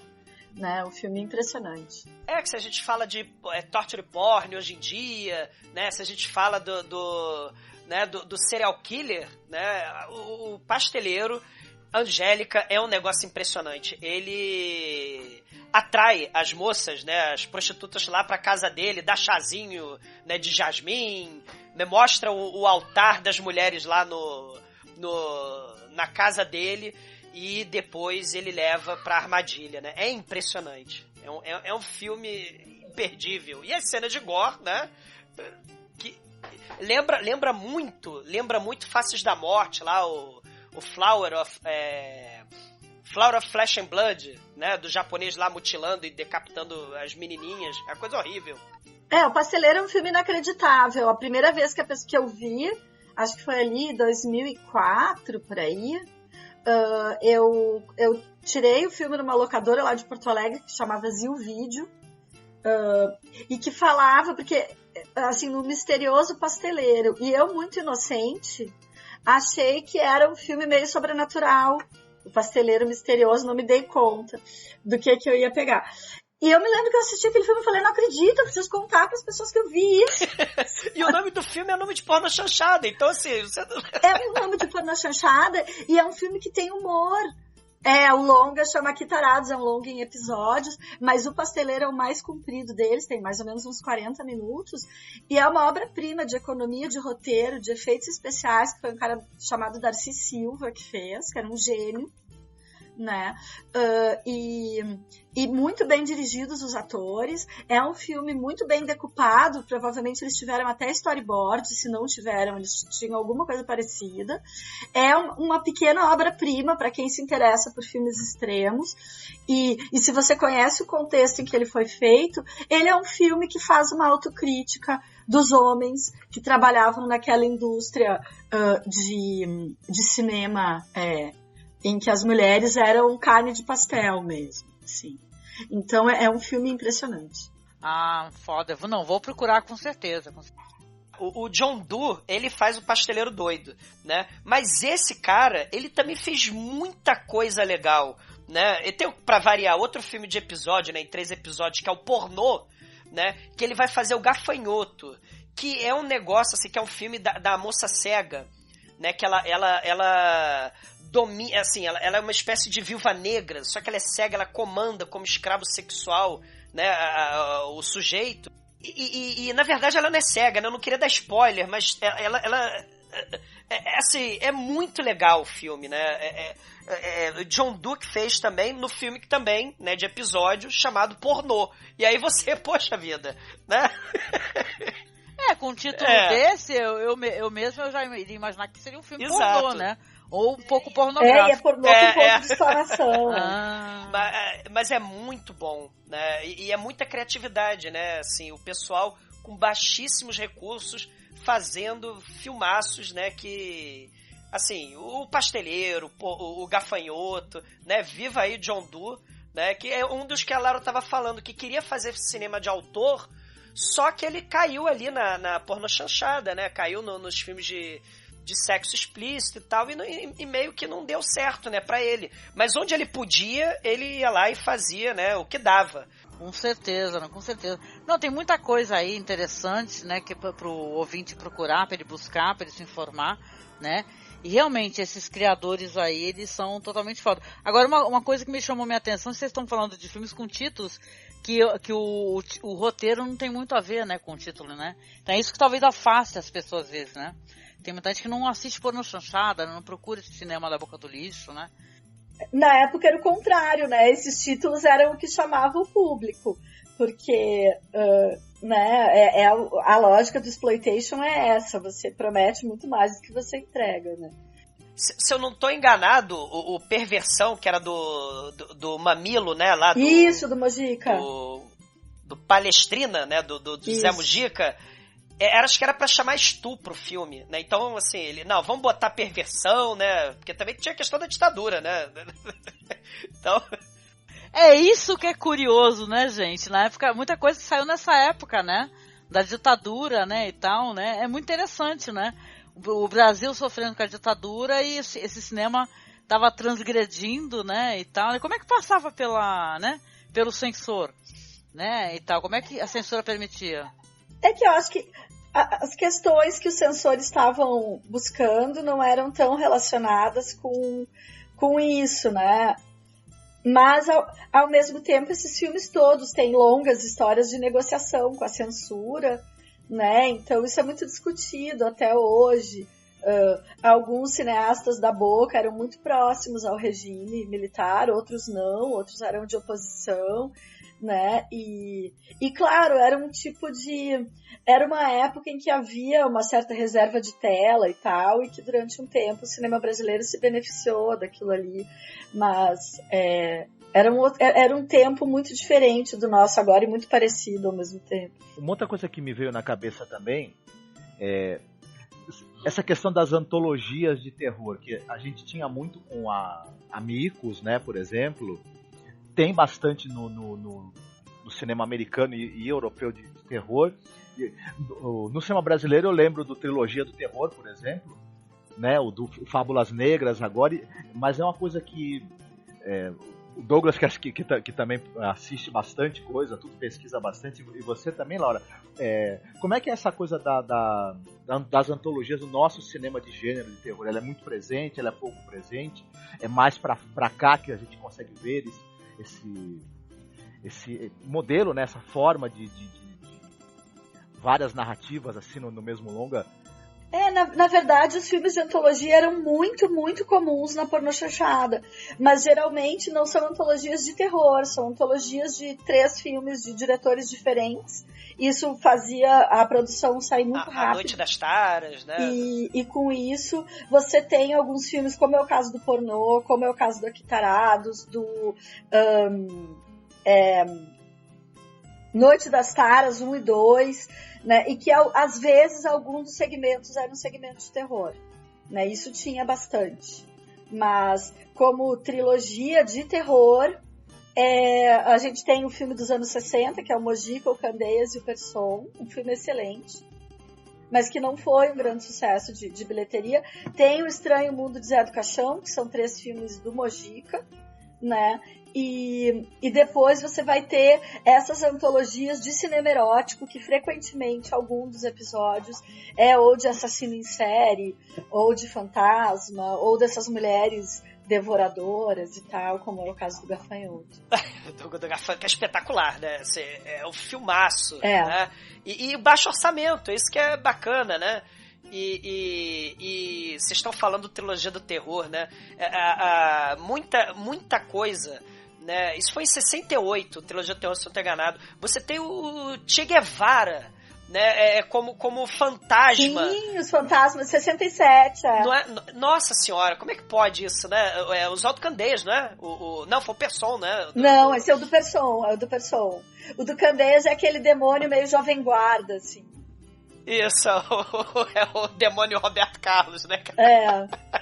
Que é sensacional também. Que é a questão do catimbó, né? Que não é bem candomblé, mas é uma mistura religiosa.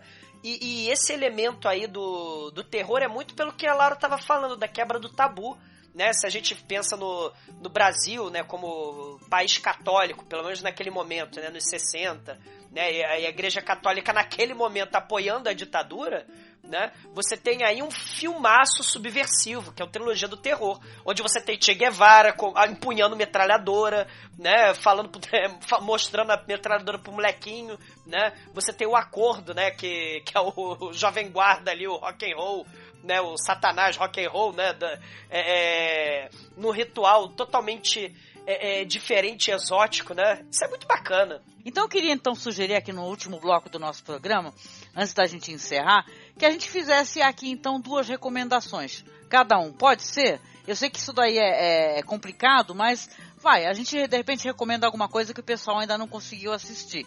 Vocês já recomendaram várias coisas legais, que inclusive eu vou, quando eu estiver reescutando o podcast para editar, eu vou anotar. Vamos lá então, antes da gente poder se despedir dos ouvintes.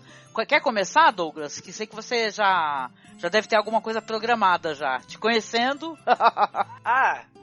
Não, tem 380 milhões de filmes, eu né? sei. Porque a gente não citou. É que a gente não citou ainda as produções, vamos dizer, de baixíssimo orçamento mesmo, né? Tipo do Baestorff, né? E do Fernando Henrique, né? Que, assim, como eu faço podcast, né? Eu gosto muito desse tipo de cinema, e ele é extremamente subversivo, né? É sexo explícito, temas tabus, gore pra todo lado, né? Zumbi pra todo lado, né? Então, recomendar os filmes do Baestorff, né? Quem não assistiu, tem filmes muito sutis, né? Pra dizer...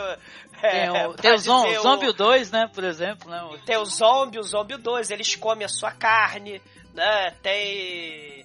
vou mijar na porra do seu túmulo, né? Tem o Blerg, né? Então, assim, tem muita coisa que é transgressora, né? Com sexualidade mesmo, né? Eu recomendo.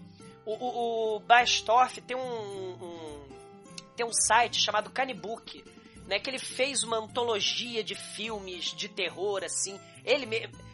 Então, assim, vale a pena acessar aquele site, vale buscar os filmes do Baestorff, né? Do Fernando Henrique também, né? O Feto Morto, né? Assim, tá recomendado aí, né? Legal. Parte mais trash, né? Que é muito parecido com a Troma, com os filmes da Troma, né? Com produções mais caseiras mesmo, né? Curtição do Avacalho, que é um negócio espetacular, quem não assistiu, né? Assim, mas é aquilo, é mau gosto extremado, tipo Troma Filmes, né? E tem que ter estômago pra assistir, tem que estar numa certa disposição pra assistir, né? É aquela questão do cinema trash, por isso que muita gente às vezes não gosta desse rótulo, né? Porque o pessoal fica ligado a cinema amador, sem talento, né? Cinema sem roteiro, né? Não, é aquilo, é cinema de baixo orçamento, né? Mas muito irreverente, né? Muito bacana, tá? Sim, tá certo. Então a tua recomendação é o Peter Baestorff e esse outro cineasta. Repete só o filme que eu acho que deu uma cortada. Tu falou. O Curtição do Avacalho. Curtição do Avacalho, tá certo, beleza, legal. É espetacular. Tá certo. E você, Marcos, você quer recomendar? Bora lá, faz algumas recomendações no finalzinho. Vocês falaram bastante do Mojica, né? E... falando de José Mojica Marins, o Ritual dos Sádicos ou Despertar da Besta, né, que ele tem esses dois nomes, que é a incursão dele no mundo filme que fala sobre o mundo das drogas e tudo mais, é um dos meus filmes preferidos da vida, né? E ele é de uma imaginação, de uma criatividade narrativa para mim ímpar, assim. Vale muito a pena assistir. Mesmo quem não é exatamente fã do gênero terror, porque ele pode ser encarado como um filme também meio psicodélico, assim. É muito bacana. E eu gosto muito do Lourenço Mutarelli, e o Marco Dutra tem um filme que é baseado num livro dele, que é o Quando Eu Era Vivo, né? E é um filme bem bacana, bem divertido, bem interessante. E a roteira da Gabriela Amaral de Almeida, né? E é um filme também sobre bruxas, sobre covens satânicos que vão passando de mãe para filha, que tá uma coisa meio na moda com o Hereditário, por exemplo. É quase um Hereditário brasileiro, só que bem mais divertido, né? Eu diria. É bem legal. Então, se eu fosse recomendar, seria esses dois, assim, são filmes muito bacanas. Legal, muito bom. E você, Laura? Você quer deixar algumas recomendações aqui no finalzinho pra gente? Então, né, tem que escolher só dois. Eu tentaria recomendar filmes recentes que as pessoas têm como encontrar, eventualmente, passando numa sessão de cinema ou passando no Canal Brasil, enfim, ou na TV Brasil. Eu acho que eu vou recomendar um filme que a gente não comentou, do Sérgio Bianchi, chamado Os Inquilinos. que é um desses filmes que é de terror e não é, né? Desses filmes que tem elementos muito fortes de terror. E outro que é Os Famosos e os Doentes da Morte, que também. Nenhum desses dois filmes é do Esmir Filho, esse. Nenhum dos dois são filmes de terror, mas eles têm elementos muito fortes de terror, e pra dar pra ver como é um gênero que ele é flexível, né? Pra histórias que a gente não necessariamente esperaria que o horror aparecesse, e ele tá ali. Não, muito bom, muito bom. Bom, eu da minha parte aqui, sou muito fã mesmo da Juliana Rojas e do Marco Dutra, né? Gosto bastante, assisti os curtas, né? O Lençol Branco, Um Ramo, né? Um Ramo é muito legal, por sinal, você vai assistindo Um Ramo, você vai ver aquele casal, né? Do Trabalhar Sim. Cansa, né? Porque que eu me lembro, acho que é o mesmo casal que faz o curta, né? Que é muito interessante isso daí, né? E trata até essa questão do corpo feminino, sabe? Da mulher ter que esconder as marcas, né? E tal. Uma mulher que gosta de natureza, né? E tal. Ela tem uma afeição pelos bichinhos e pela natureza. Ela vai, acho que meio que se tornando, né? Ela acaba se tornando um símbolo daquilo que é a natureza, né? Então ele é muito curioso, né? Vai ver que ela vai virar um monstro do pântano. Já pensou? Tô brincando, gente. Mas eu tô muito apaixonado. É um ramo, né? O curto. É muito bom. E eu, claro...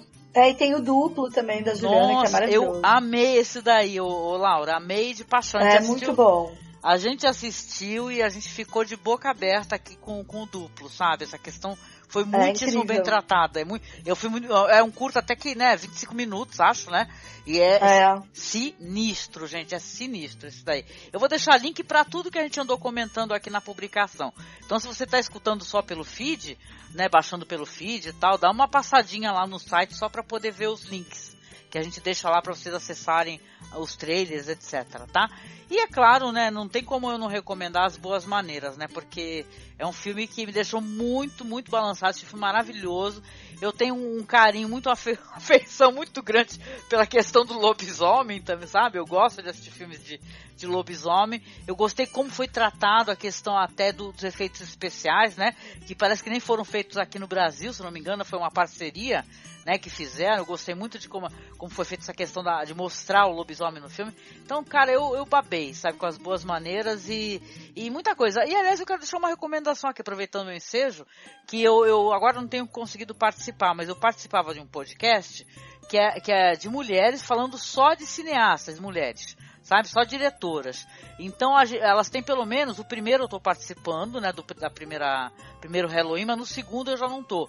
Mas eu lembro que a gente falou muito sobre diretoras e o jeito como é que elas tratam a questão do terror no cinema. Então eu queria até que você aproveitasse, você que está escutando, desse uma acessada lá para conhecer, caso você não conheça, viu? Que vale muito a pena.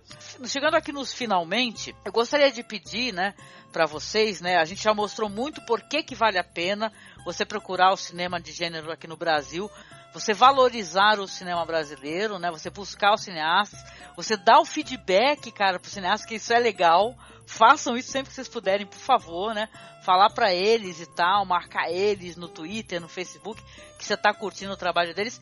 E a gente fazer aqui uma consideração final sobre isso, sobre essa questão de vale a pena sim você buscar o cinema brasileiro. Quer começar, Douglas? Eu sou suspeito pra falar, né? Porque José Mujica Marins tem um lugar especial no meu coração, né? Por causa o cinema, né, brasileiro, nacional, de terror principalmente, né? Não só de terror, deve muito a ele, e eu também, pelo gosto pelo cinema, né, vendo os filmes antigos. Eu não lembro se foi na Bandeirantes, eu não lembro, agora muito pequeno, assistindo o filme dele, ou na Locadora Proibida, né, né, eu também tinha uma locadora proibida, né, meu padrasto tinha locadora e assistia muita coisa. Eu não lembro se foi na locadora do meu padrasto, mas certas coisas como aqueles cemitérios, né, a bruxa, né, isso deve muito, essa questão do folclore no terror nacional fica muito na cabeça de uma criança, né, e eu devo muito, né, ao José Mujica Marins gostar de cinema, né, e gostar de terror, né? Apesar de que eu era um medroso quando era moleque, eu tinha medo da zebra do Fantástico, né? Pois tu tinha medo da zebra. Era do Manimal, viu, Laura? E da zebra do Fantástico. Entregando.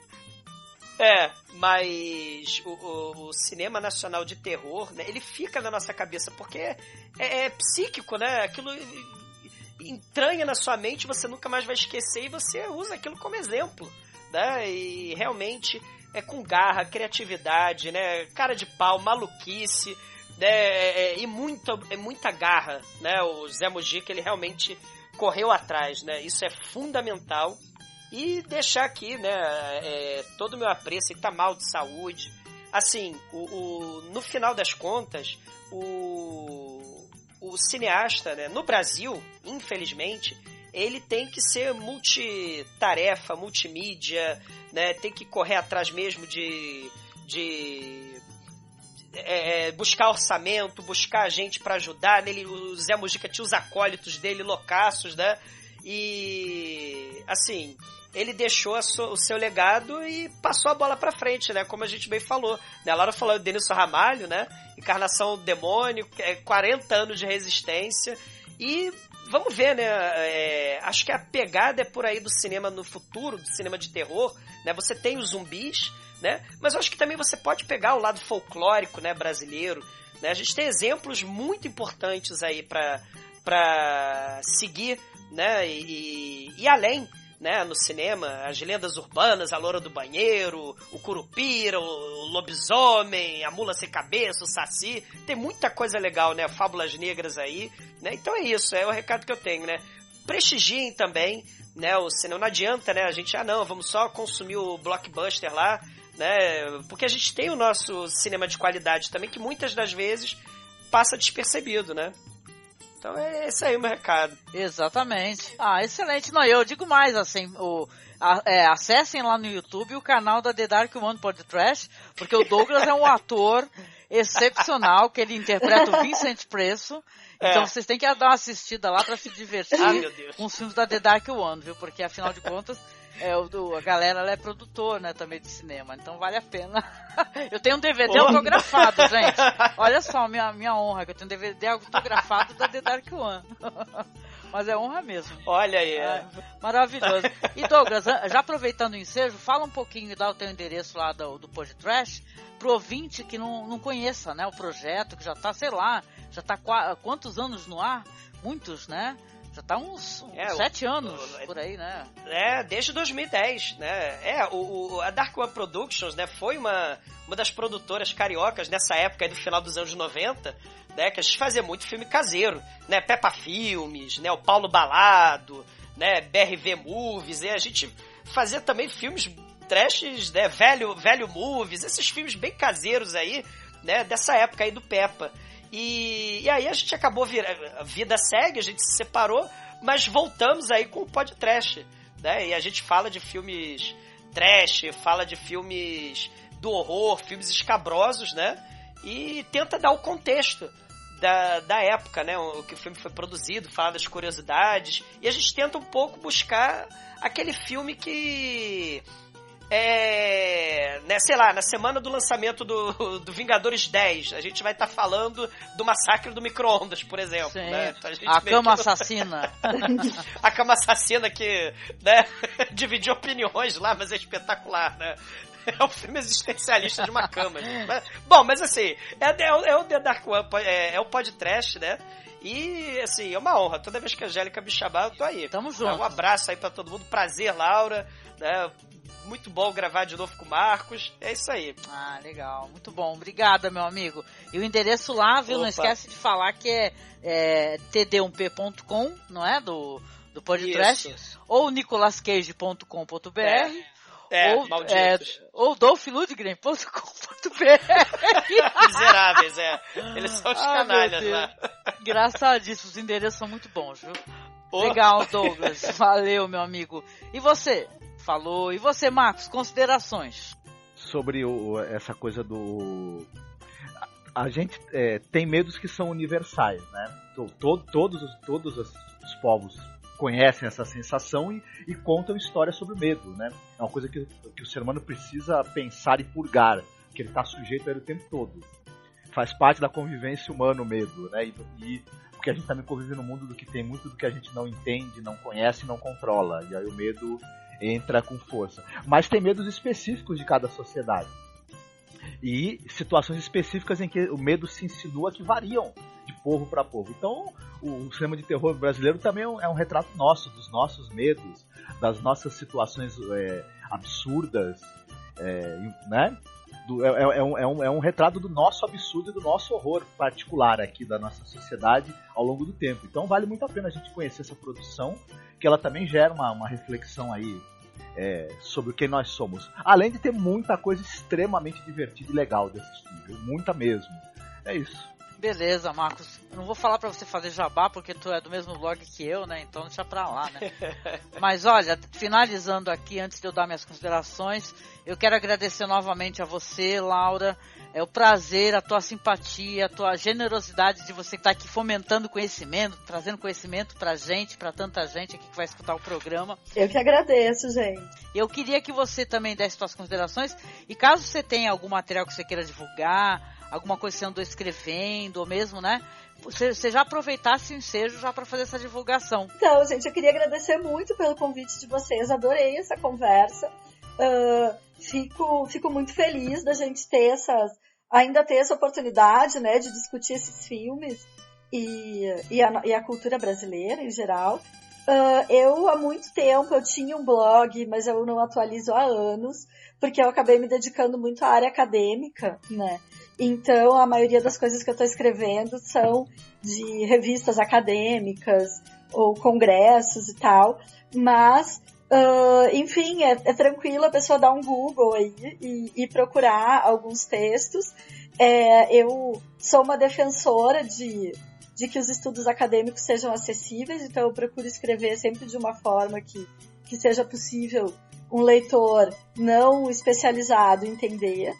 Mas, ao mesmo tempo, eu não tenho aquele ranço anti-acadêmico. Acho que é importante a gente saber ler e discutir textos que têm uma proposta, que às vezes tem uma maior complexidade, tem que dialogar com muita bibliografia. Cada vez mais isso vai ser necessário no Brasil, né, que a gente está num momento em que o conhecimento da área de humanidades e que o conhecimento das humanidades tem sido tratado simplesmente como opinião. Né? De fato, o debate é sempre possível e permitido, mas é preciso olhar com consideração as pesquisas da área de humanidades, que são importantíssimas no Brasil, e entre elas, né, a nossa pequena contribuição aqui, que é na área do cinema, em particular do cinema de gênero. Então eu convido as pessoas que não são da área acadêmica a se aventurarem aí na leitura dos textos acadêmicos. Eu sempre procuro fazer pelo menos os meus, de tal maneira que eles tenham uma possibilidade de serem lidos por alguém que está começando a conhecer aquele assunto, não tem uma fala criptografada, digamos assim, né?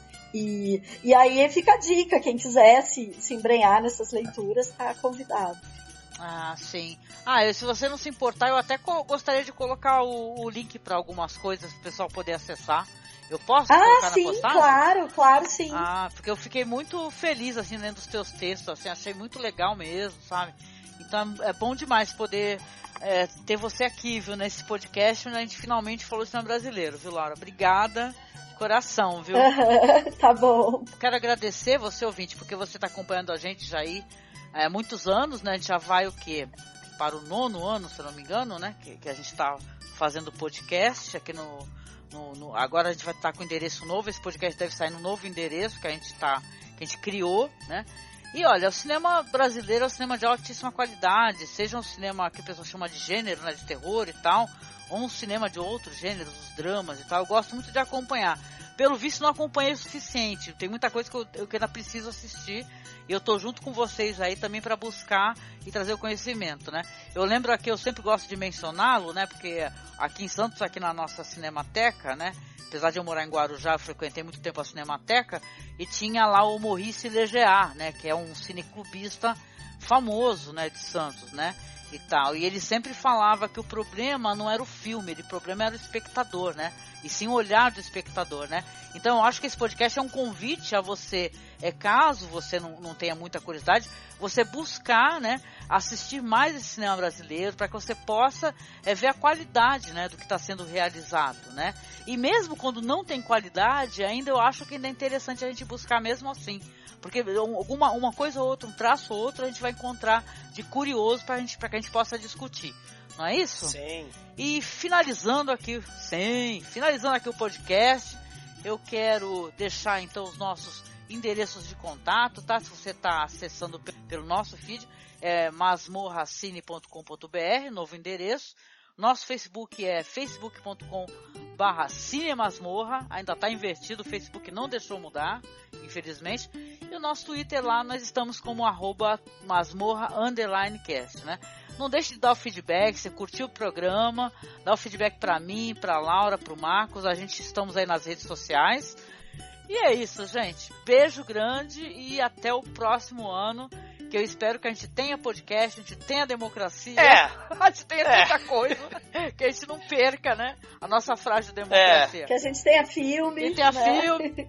Mas é isso, gente. Então, um beijo, até o próximo podcast. Tchau, tchau, gente. Muito obrigada, foi um prazer. Beijo. Tchau, tchau. Tchau, fiquem bem. Adeus. E você não aceita o terror, porque o terror é você. Tchau, tchau, gente. Beijão.